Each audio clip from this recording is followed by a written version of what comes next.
Assalamualaikum warahmatullahi wabarakatuh. Waalaikumsalam warahmatullahi wabarakatuh.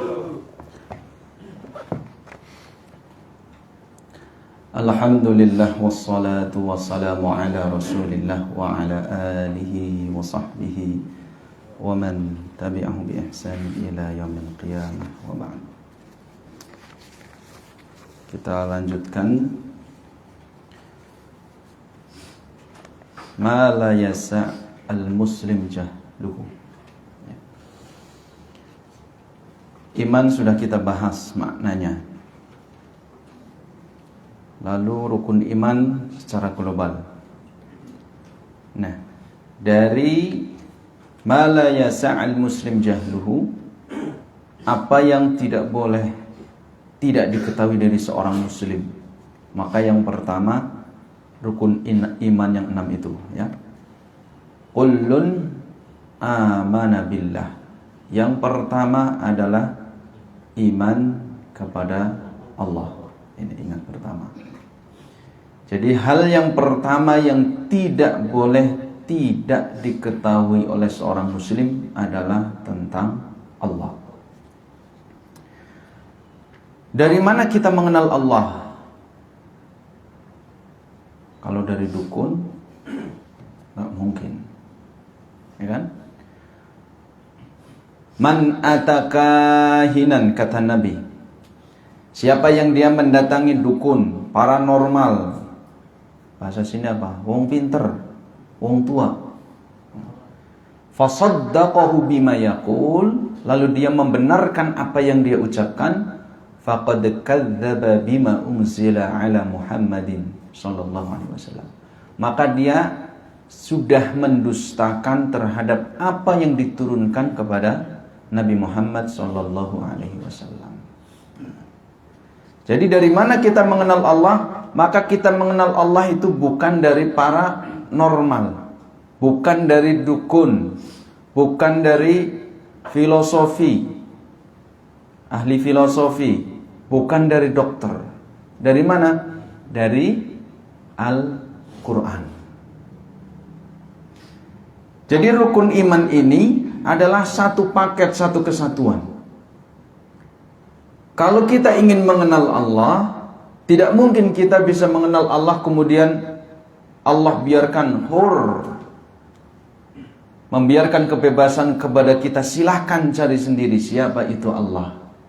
Akal kita terbatas, Pak. Kata Ali bin Abi Thalib, "Lau kana ad-dinu bil akli." Andai agama ini pondasinya adalah akal, lakana mashu asfalil khaffi aula bimashi min a'lahu. Nah, jadi dalam ilmu fikih itu ada, kalau kita safar, ada namanya mashul khuf, mengusap sepatu. Nah, tapi ada ketentuan sepatunya seperti apa. Tapi ada seperti itu karena safar itu ada masyaqqah, ada kesulitan di situ.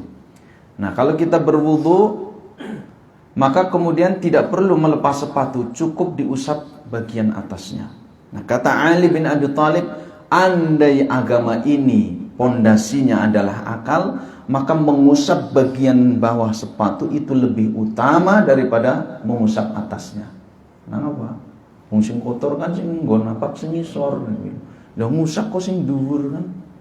Maka yang paling utama harusnya bawahnya gitu. Tapi kata Nabi, masul khafi itu bagian atasnya cukup, bukan bagian bawah. Itu kalau agama landasannya adalah akal. Maka agama ini bukan didasarkan semata-mata pada akal. Karena banyak perkara-perkara gaib yang tidak bisa sampai oleh akal kita, tapi di situ kita dituntut untuk tunduk. Kita dituntut untuk menerima. Karena itu tidak ada jalan, tidak ada cara kita mengenal Allah melainkan dari Al-Quran. Dan Al-Quran itu tidak mungkin tidak, melainkan diturunkan oleh malaikat Jibril kepada Nabi Muhammad SAW. Maka kita mengimani Allah berarti harus mengimani Rasulullah. Mengimani Rasulullah berarti harus mengimani malaikat. Mengimani malaikat berarti harus mengimani apa yang dibawa oleh malaikat, yaitu wahyu. Nah, ini satu kesatuan, satu paket. Afatu'minuna bi ba'dil kitabi wa takfuruna bi ba'd. Apakah kalian itu hendak mengimani sebagian kitab Al-Quran dan mengingkari sebagian yang lain? Dipilih-pilih, enggak boleh. Ini satu paket. Karena itu para ulama sering menyebutkan bahwa yang paling mengetahui tentang Allah adalah Allah sendiri. Dan tidak ada yang mengetahui tentang Allah setelah Allah melainkan Rasulullah Sallallahu Alaihi Wasallam. Jadi dari mana kita bisa mengenal Allah? Adalah dari Al-Quran, lalu dari hadis-hadis Nabi Sallallahu Alaihi Wasallam.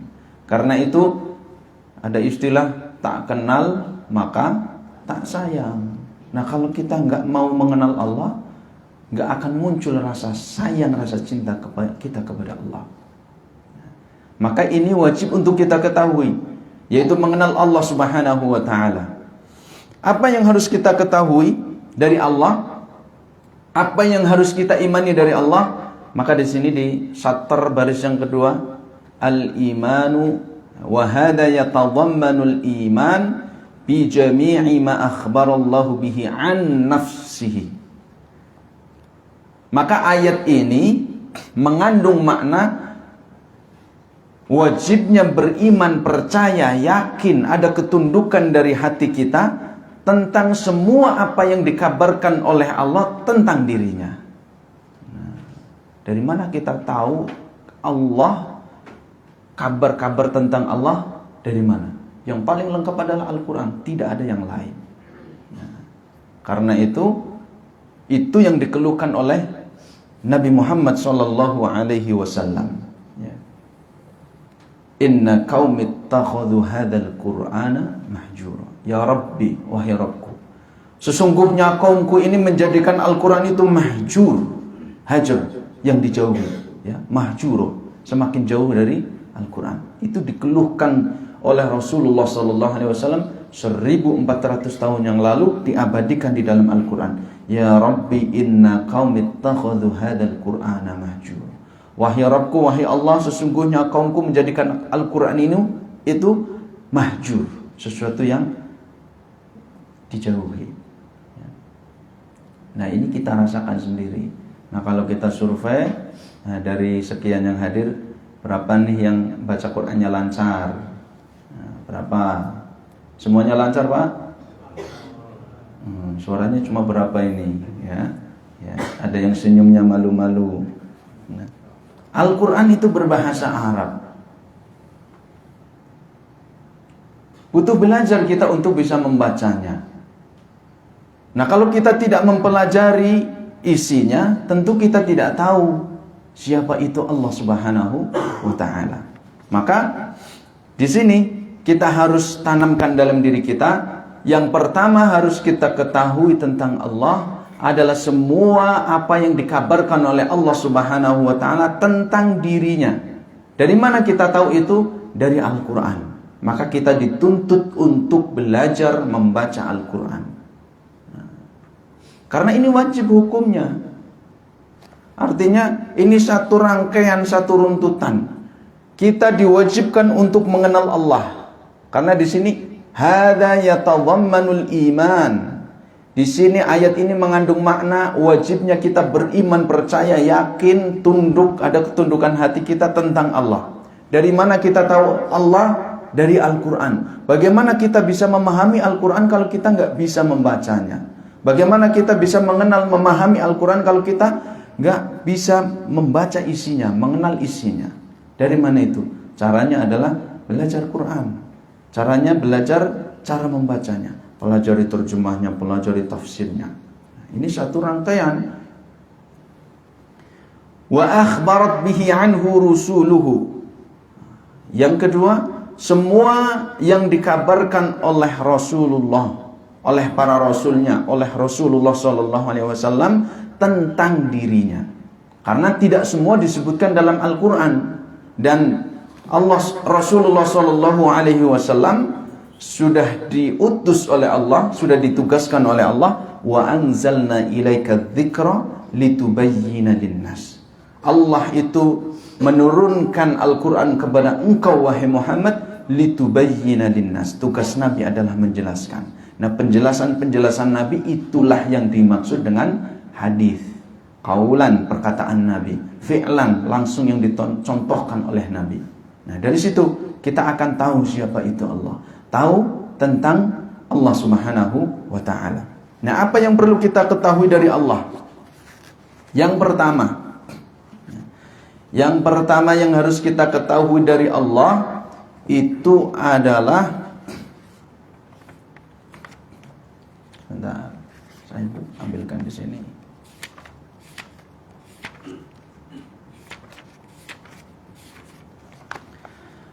Al-iman biwujudillah. Yang pertama, kita harus tahu bahwa Allah itu ada. Yakin, percaya Allah itu ada. Karena ada yang tidak meyakini. Di antara manusia yang sekian miliar itu, ternyata tidak sedikit yang meyakini tidak ada Tuhan. Itulah yang disebut dengan ateisme. Ateis, bahasa Yunaninya atheos atau apa itu. Tidak theos Tuhan, tidak meyakini adanya Tuhan. Nah, ini disampaikan oleh Allah Subhanahu wa ta'ala, dijelaskan oleh Allah Subhanahu wa ta'ala di dalam Al-Quran. Dan akal di situ, logika manusia diajak, dituntun untuk merenungi, untuk mencerna. Maka Allah berfirman di dalam surat At-Tur 35-36 kepada orang-orang musyrik. Ya, ini menceritakan tentang orang-orang musyrik yang dia mensekutukan Allah di dalam ibadah. Am khuliqu min ghairi syai'in am humul khaliqun. Apakah orang-orang musyrik mereka itu tercipta tanpa asal usul? Tidak ada yang menciptakan? Am humul khaliqun, ataukah mereka menciptakan diri mereka sendiri? Ada enggak Pak mendoan ujug-ujug dadi mendoan dewek? Itu logika kita, ya, diajak ke situ. Manusia, kalian wahai orang-orang musyrik, apakah kalian itu tercipta menjadi manusia ujug-ujug debluk gitu? Atau kalian menciptakan diri sendiri? Gawe jantung, gawe paru-paru, gawe tangan. Diajak itu, diajak untuk berbicara, berpikir, logikanya pakai. Am khalaqus samawati wal ard bal la yuqinun. Ataukah mereka yang menciptakan langit dan bumi? Jadi yang pertama Allah ajak mereka dengan dirinya sendiri. Sesuatu yang kecil. Kita ini kecil Pak, kecil sekali. Ada tangan, ada darah, ada jantung, ada sel darah merah, ada sel darah putih, ada otak, ada mata. Semuanya diajak berbicara, diajak merenung, akalnya pakai. Apa kalian semuanya itu yang ada dalam diri kalian itu tercipta tanpa asal usul? Atau Anda sendiri yang menciptakan itu semua? Bahan-bahannya dikumpulkan. Bagaimana itu? Gak mungkin. Am khalaqus samawati wal ard. Lalu digiring kepada makna yang lebih besar. Atau yang di luar kalian itu. Langit yang begitu luar biasa, mahakarya. Atau bumi yang begitu luar biasa, yang kita hidup di atasnya. Yang kecil saja kita tidak bisa mampu untuk menjawab, apalagi yang besar. Artinya ini ada pertanyaan namanya istifham ingkari kalau dalam lughah Arabiah itu. Pertanyaan yang nggak mungkin terjawab, semua itu pasti iya gitu. Nggak mungkin gitu. Namanya istifham, pertanyaan yang tidak mungkin diingkari.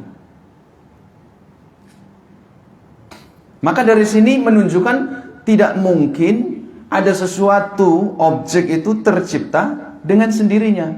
Maka di situ ada Al-Khaliq. Ketika ada Al-Khaliq, maka ada wujudnya, ada keberadaannya, dan itu harus kita rasakan. Yang pertama tadi mengimani tentang adanya wujud Allah. Kalau Allah itu ada, kita yakin, maka akan kemudian digiring lagi bahwa keyakinan itu harus meyakini bahwa Allah itulah Al-Khaliqu Wahda.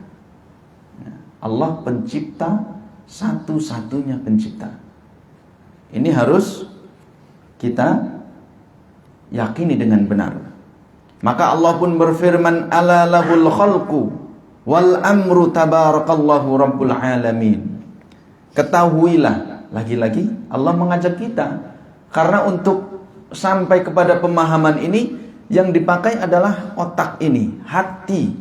Otak, hati, itulah kelebihan manusia. Walaqad khalaqnal insana fi ahsani taqwim. Kami telah ciptakan manusia itu dalam bentuk rupa yang paling sempurna.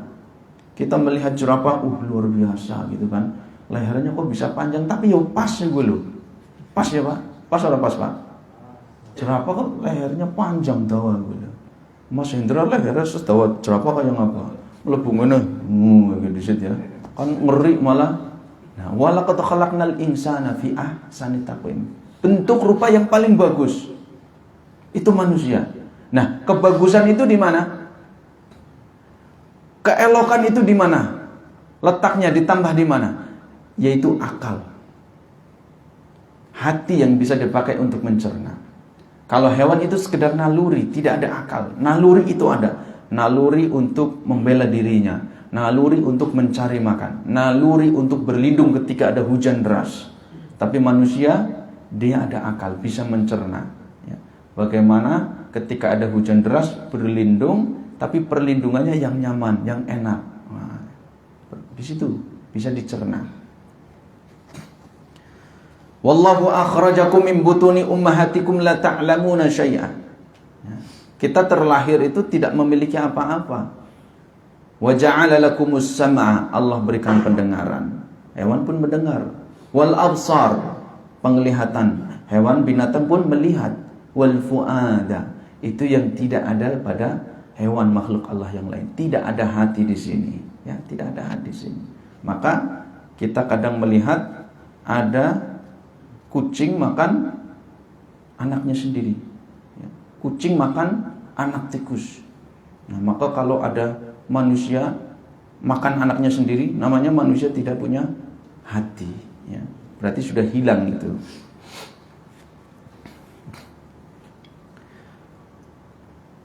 Lalu kemudian Allah Subhanahu wa taala berfirman, qala rabbuna alladhi a'ta kulla syai'in khalqahu thumma hada. Nah, ketika Nabi Musa ditanya, Nabi Musa bersama Nabi Harun datang berdakwah kepada Fir'aun, maka kemudian ditanya, qala mar rabbukuma ya Musa, wahai Musa, siapakah Tuhan kalian berdua? Kata Musa, Rabbuna alladhi a'ta kulla syai'in khalqahu. Rabb kami, Tuhan kami adalah yang memberikan segala sesuatu penciptaannya. Tsumma hada, kemudian dia memberikan petunjuk kepada yang diciptakannya. Manusia diciptakan, maka dia diberi naluri. Hewan diciptakan oleh Allah, dia pun diberi naluri. Tumbuhan diciptakan oleh Allah, dia pun diberi naluri untuk tumbuh, untuk berkembang. Nah, itulah Rabb yang disembah oleh Musa, dan itu Rabb kita semuanya. Maka dari sini kita memahami bahwa Allah itu mengajak kepada kita supaya akal kita itu dipakai, dicerna, ya, mencerna bahwa yang pertama Allah itu ada, yang kedua Allah ada, dan Allah adalah satu-satunya pencipta. Allahu khaliqu kulli syai', Allah adalah pencipta segala sesuatu, dan Allah adalah satu-satunya pemberi rizki. Allah berfirman, wa ma min dhabbatin fil ardi illa 'ala Allahi rizquha. Tidak ada satu makhluk melata pun di atas muka bumi ini, melainkan semua rizkinya telah ditentukan oleh Allah. Dan Allah yang mengatur semua yang ada di alam semesta ini. Maka Allah itu ada tafarrada bil mulki wa tadbir, satu-satunya yang mengatur segala urusan yang ada di atas muka bumi ini, bahkan di alam semesta ini. Maka Allah berfirman, qul, katakanlah wahai Muhammad, Allahumma malikal mulki Ya Allah, dialah malikal mulki, raja di raja. Tu'til mulka man tasha, memberikan kekuasaan kepada yang dia kehendaki. Maka siapa yang sekarang lagi berkuasa di atas muka bumi ini, itu adalah atas kehendak Allah. Wa tanzi'ul mulka mimman tasha, kekuasaan itu tidak abadi, dan kapan saja Allah ingin mencabut, Allah bisa mencabutnya. Dan dialah yang mencabut kekuasaan dari siapa yang dia kehendaki. Wa tu'izzu man tasha, dialah memuliakan siapa yang dia kehendaki. Wa tudhillu man tasha, dia pula yang menghinakan siapa yang Allah kehendaki.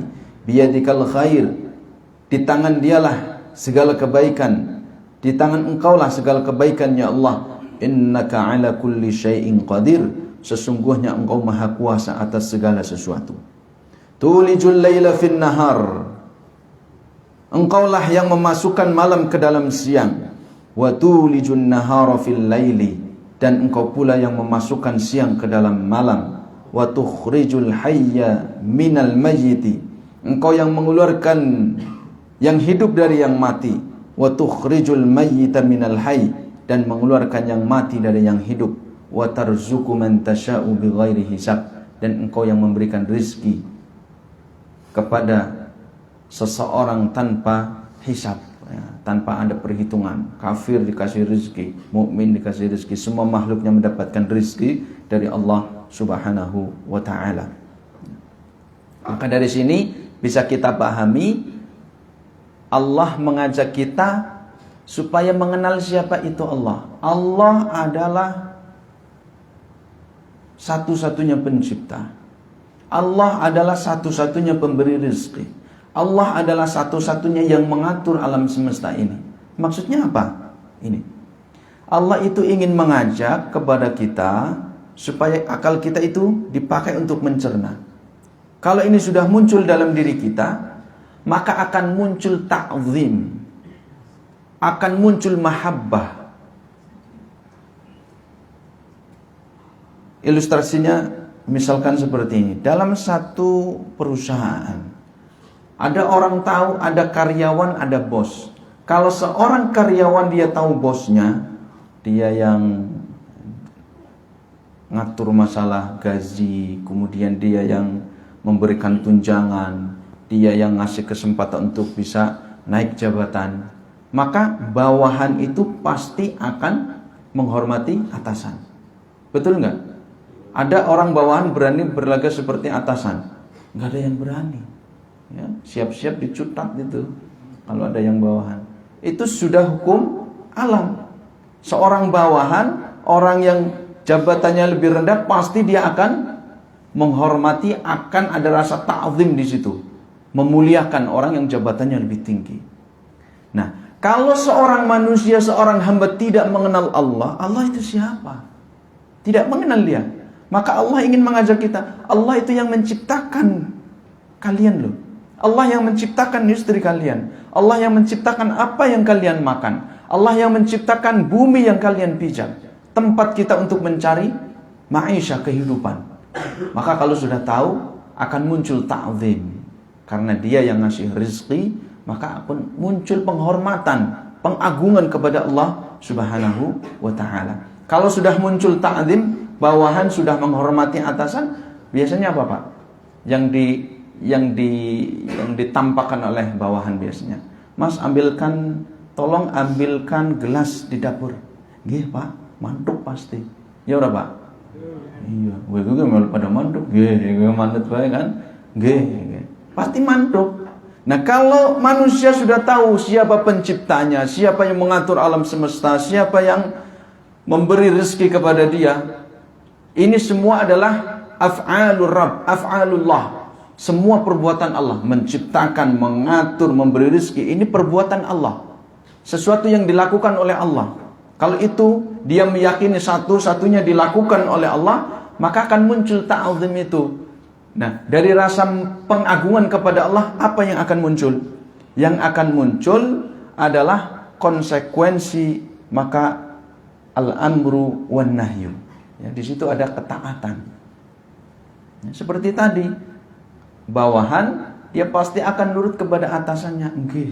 Kalau enggak nggih, ya siap-siap ini gajinya dipotong, dimutasi atau dicutat. Monggo resign, silahkan mau pilih mana. Lewong ketika atasannya perintahnya nggak dituruti, berarti sudah tidak ada rasa hormat, sudah tidak mengakui. Pun demikian logikanya seorang hamba yang dia mengakui Allah penciptanya, pemberi rezekinya, pengatur alam semesta ini, maka ketika Allah mengatakan ya ayyuhalladzina amanu aqimus shalah, wahai orang beriman, jika engkau beriman, engkau yakin, percaya aku adalah penciptanya, aku adalah yang mengatur alam semesta, aku yang membagi rezeki kepada kalian, aku yang memberi kesehatan kepada kalian, aku yang akan menjaga ketika kalian istirahat, maka perintah itu akan ditaati. Kalau nggak ditaati, harusnya. Maka muncul rasa khosyah, takut. Karena sudah tahu siapa itu posisi Allah, siapa dirinya. Ternyata aku makhluk, Allah itu penciptanya. Maka akan muncul ta'zim, dan itu konsekuensinya yaitu ifradullahi bil ibadah. Yang tadi ifradullah fi af'alihi, mentauhidkan Allah, menunggalkan Allah, semuanya itu semata-mata hanya Allah yang melakukan, yang mengatur, yang memberi rezeki, yang menciptakan. Itu hanya Allah, tidak ada intervensi yang lainnya. Tidak ada intervensi yang lainnya. Bahkan andai alam semesta ini ada dua Tuhan, maka la dhahaba kullu ilahin bima khuliqalahu, kata Allah. Andai di alam semesta ini ada dua Tuhan, maka masing-masing Tuhan itu akan membawa makhluk-makhluknya, ya, yang dia ciptakan untuk ke daerah kekuasaannya masing-masing. Tapi nggak mungkin. Berarti ada perang antar Tuhan. Nah, kalau sudah ada perang di situ, berarti nanti ada yang menang, ada yang kalah. Maka yang kalah tidak layak menjadi Tuhan, tidak layak untuk disembah, tidak layak untuk menjadi ilah.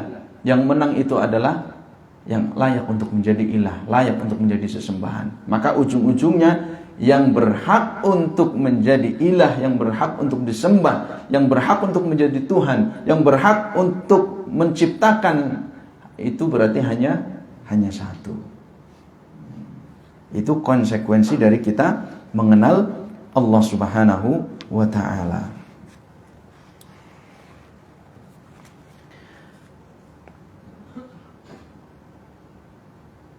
Maka kemudian setelah kita mengenal siapa itu Allah, siapa itu kedudukan Allah, bagaimana kedudukan Allah, maka akan muncul konsekuensinya, yaitu ifradullahi fil ibadah. Kalau tadi adalah af'alullah, af'alur rabb, yang kedua adalah af'alul ibad. Tadi kan menciptakan, memberi rezeki, mengatur, itu aktivitas, itu perbuatan Allah.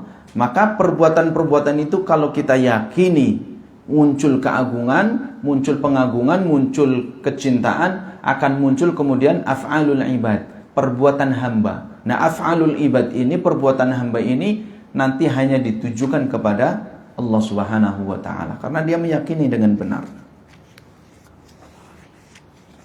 Lalu kemudian dari mana kita kemudian semakin lengkap mengetahui tentang Allah Subhanahu wa ta'ala? Sebagaimana yang sudah disebutkan, tidak ada yang mengetahui tentang Allah setelah Allah melainkan Rasulullah sallallahu alaihi wasallam.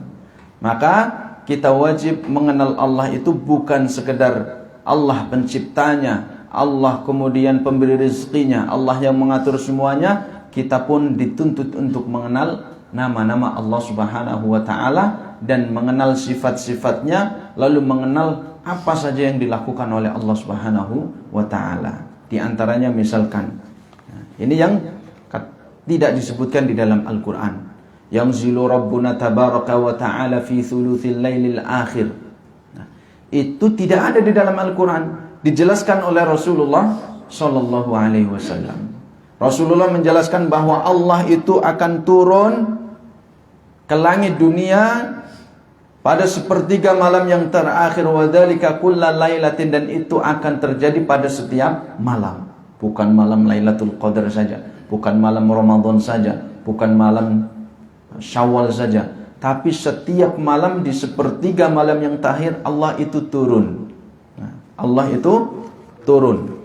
Maka di sini ada perbuatan sifat Allah. Sifat Allah itu diantaranya adalah perbuatan Allah turun. Nah, ini dijelaskan oleh Rasulullah SAW. Maka ini menuntut kita untuk mengetahui nama-nama Allah, sifat-sifat Allah, sifat dzatiyah, sifat fi'liyah. Sifat Allah, ciri-ciri Allah yang berupa aktivitas dan berupa nama. Zat, sesuatu yang melekat.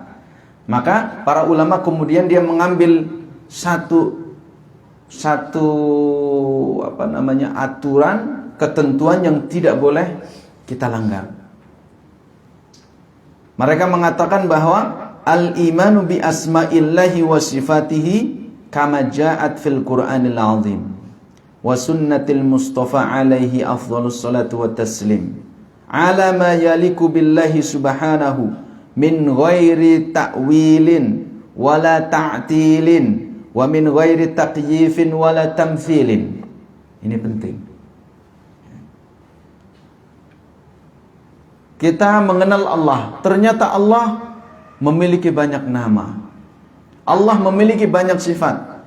Tapi para ulama menjelaskan kita tidak boleh mengimani kecuali nama-nama, sifat-sifat yang sudah disebutkan dalam Al-Quran maupun hadis Nabi SAW. Maka kita tidak boleh menisbatkan kepada Allah satu nama, satu sifat yang tidak disebutkan di dalam Al-Quran maupun hadis Nabi. Jadi ini amrun tauqifiyatun, sesuatu yang tauqifiyah. Jadi sumbernya hanya Al-Quran dan hadis Nabi SAW. Kita tidak boleh berkreativitas. Beda dengan ya, kalau kita punya kawan bergaul gitu ya, gaul sama kawan.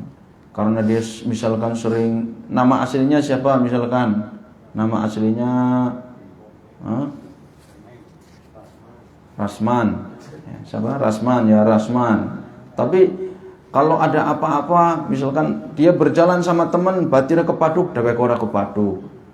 Liane misalnya jalan kemana, pas ada air, kecipratan air, dia nggak kecipratan air, bejo terus. Akhirnya jeneng gue bejo banget lu, bejo, akhirnya terkenal bejo, ya bejo. Karena sering pergaulan itu akhirnya dipanggil para bane bejo, gitu kan.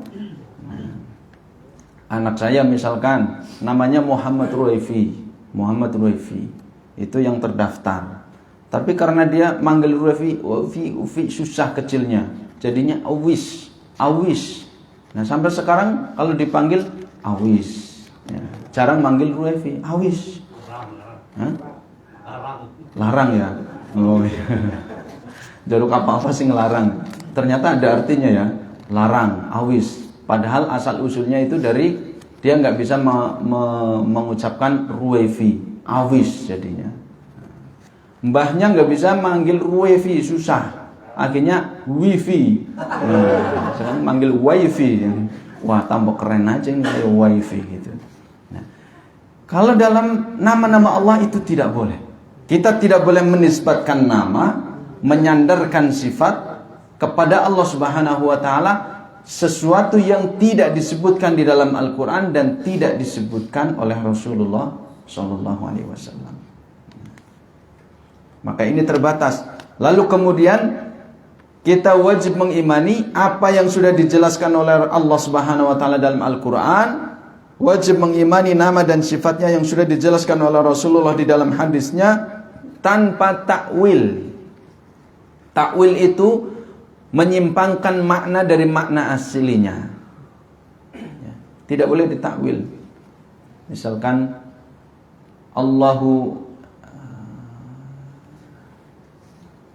misalkan apa ini? Yang pertama tadi yang zilu rabbuna tabaraka wa ta'ala. Allah itu turun ke langit dunia pada sepertiga malam yang terakhir. Turun. Bagaimana? Kan nggak mungkin Allah itu turun ke langit dunia. Dunia itu kecil. Ini kan logikanya. Allah turun ke langit dunia. Kalau turun di sini, nanti kemudian di Afrika juga turun, di Eropa turun, di Amerika turun. Bagaimana itu? Nggak mungkin kan? Maka kalau kita maknai turun dari atas ke bawah, gak mungkin. Maka karena ini gak mungkin masuk dalam logika kita, turunnya itu bukan zatnya. Bukan Allah yang turun seperti orang turun dari tangga atas ke bawah, lantai atas ke bawah. Bukan seperti itu. Yang dimaksud turun adalah turun rahmatnya, turun ampunannya. Sebagian mengatakan seperti itu.